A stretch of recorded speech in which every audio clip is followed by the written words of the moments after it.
పెళ్లి చూపుల్లో ఏం తెలీదమ్మా. పెళ్లి చూపుల్లో మన వాళ్ళు ఏం చేస్తారు, ఇప్పుడు ఆ అబ్బాయి ఇప్పుడు మామూలు ఇప్పుడు నీకు కొన్ని నీడ్స్ ఉంటాయి. కొన్ని నీడ్స్ అంటే నీకు కొన్ని ప్రిఫరెన్సెస్ ఉంటాయి. ఇప్పుడు అబ్బాయిలకి కానీ అమ్మాయిలకి కానీ ఏమని ప్రిఫర్ చేస్తారంటే ఒక అమ్మాయికి ఇలా ఉంటే బాగుంటుంది అని అనుకుంటుంది, ఆ అబ్బాయి కూడా ఇలా ఉంటే బాగుండు అని అనుకుంటారు. సో ఎవరికి వాళ్ళకి కొన్ని ఇండివిజువల్ ప్రిఫరెన్సెస్ ఉంటాయి, కానీ వాళ్ళ ప్రిఫరెన్సెస్ తగ్గట్టుగా దొరకచ్చు దొరకకపోవచ్చు.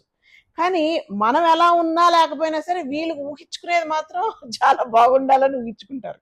సో ఆ విధంగా ఈ ఈ ఎక్స్పెక్టేషన్స్కి రియాలిటీకి మధ్యలో కొంత తేడా ఉంటుంది. సో దానిని బట్టి ఎవరు దేనికి ప్రిఫరెన్స్ ఇస్తారు, నీకు ఏం కావాలి, చూడ్డానికి బాగుండాలి, నీకు ఇమోషనల్గా సపోర్ట్ ఇవ్వాలి, నీకు నీకు చాలా ఇంటలెక్చువల్గా మాట్లాడాలి, చాలా డబ్బులు సంపాదించాలి, ఇన్ని రకాల క్వాలిటీస్ ఒక మనిషిలో ఉండడం కష్టం. కాబట్టి ఇన్ని రకాల క్వాలిటీస్ ఉన్న మనిషి ఒకళ్ళలో ఉండడమ్మా అని ద్రౌపదికే పంచపాండవులు ఇచ్చారు. ఎందుకంటే అవన్నీ అడిగింది, వాళ్ళు లేరమ్మా, అమ్మ నువ్వు ఇన్ని క్వాలిటీస్ అడిగితే ఎక్కడ ఒక మనిషిలో ఉండవని. మహాభారత కాలంలోనే 5గురుగా వచ్చారు ఆవిడని వరించడానికి. అట్లా మన ఎక్స్పెక్టేషన్స్ ఎప్పుడు కూడా రియాలిటీ కొంత దగ్గరగా ఉండి ఒకే వ్యక్తిలో అన్నీ ఉండటానికి అతనేమి మ్యానుఫ్యాక్చర్డ్ ప్రోడక్ట్ కాదు. అలాగే ఒకే అన్ని లక్షణాలు ఒకే అమ్మాయిలో ఉండడానికి ఆమె మ్యానుఫ్యాక్చర్డ్ ప్రోడక్ట్ కాదు. ఒకే అమ్మాయి బ్రహ్మాండంగా ఉద్యోగం చేసి బాగా డబ్బులు సంపాదించాలి, అలాగే ఇల్లు బ్రహ్మాండంగా చక్కబెట్టాలి, పిల్లల్ని బాగా పెంచాలి, అంతా బాగుండాలి, చూడడానికి చాలా అప్సరసలాగా ఉండాలి, ఇన్ని క్వాలిటీస్ ఒక అమ్మాయిలోనే కష్టం. అలాగే ఒక అబ్బాయిలోనే అతను చాలా ధనవంతుడై ఉండాలి, చాలా గొప్ప నాలెడ్జ్ ఉన్నవాడు ఉండాలి, పెద్ద ఉద్యోగస్తుడై ఉండాలి, చాలా చాలా అందగాడై ఉండాలి, కష్టం.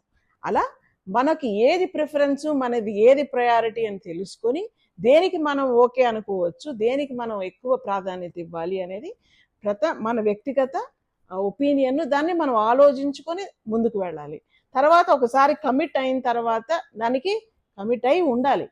కమిట్ అయి ఉండాలంటే చాలా విపరీతకరమైన పరిస్థితులు ఉన్నప్పుడు, లేకపోతే అవతల వ్యక్తి చాలా చెడ్డవాడైనప్పుడు, ఆమె చాలా తప్పు ఉండదగిన వ్యక్తి కానప్పుడు ఉండాలి అని మాత్రం నేను ప్రోత్సహించట్లేదు. కానీ చిన్న చిన్న విషయాలకి, లేకపోతే ఏం లేదు వీళ్ళకి ఏదో ఒకటి నచ్చకపోతే ఎందుకు వీళ్ళతో ఇంకొక బెటర్ పర్సన్ నాకు దొరికినప్పుడు వీడి దగ్గర ఆల్మోని తీసేసుకొని ఇంకొక వాడితో కలిసి ఇంకో బిజినెస్ చేద్దాం. అలాగే అమ్మాయిలు కూడా, ఈ అమ్మాయి ఏంటి కొన్ని రోజులు ఉంది సరే, ఈ అమ్మాయి కంటే నాకు ఇంకా చాలా రకాలుగా బెటర్ అమ్మాయి దొరికింది, ఈ అమ్మాయిని వదిలేసి ఇంకొక అమ్మాయి దగ్గర పెళ్లి చేసుకుందాం, లేకపోతే ఈ అమ్మాయికి పిల్లలు పుట్టాక నిన్ను నమ్మి నీతో ఉండి నీతో పిల్లల్ని కన్నిన తర్వాత ఆ అమ్మాయిని ఎటు కాకుండా చేసేసి మళ్ళీ ఇంకొక అఫైర్ మొదలెట్టడం. ఇవన్నీ కూడా ఎక్కడ జరుగుతున్నాయి అంటే మోరల్ వాల్యూస్ లేకపోవటం, వ్యక్తిత్వ వికాసం లేకపోవటం, ఒక ఆలోచనలో ఒక ఇది లేకపోవటం, ఏంటి ఫాలో అయ్యేది, ఏంటి ఎథిక్స్, ఏంటి మనం బాధ పెడితే ఏంటి, నాకు కావాల్సింది నేను చేసుకెళ్ళిపోతా, ఈరోజు ఇవాళ ఈ అమ్మాయి లేకపోతే ఇంకొక అమ్మాయి రేపు, ఇలా ఇలా మనం వెళ్ళిపోతూ ఉంటే మనం ఏమైపోతాం, మనం కూడా ఇలా అవ్వకుండా ఈ దేశాన్ని చాలా సంవత్సరాలు కాపాడాం, కానీ ఇది కూడా ఏముందిలే అన్నట్టుగా వెళ్ళిపోతుంది. కానీ మనం పాశ్చాత్యుల్ని కూడా అంటానికి లేదు, వాళ్ళకి ఇంకా వాళ్ళు ఏదో పాపం అలా వెళ్ళిపోతారు, ఎవరు పట్టించుకోరు. వాళ్ళు ఇట్లా వాళ్ళ దగ్గర నుంచి ఇది కొట్టేయాలి, అది కొట్టేయాలి, ఇట్లా పెట్టించుకోవాలి, అట్లా పెట్టించుకోవాలి, వాళ్ళతో అవి అయితే వాళ్ళకి లేవు మనకి. సో అన్నీ వాళ్ళదే తప్పని కూడా మనం అనకూడదు.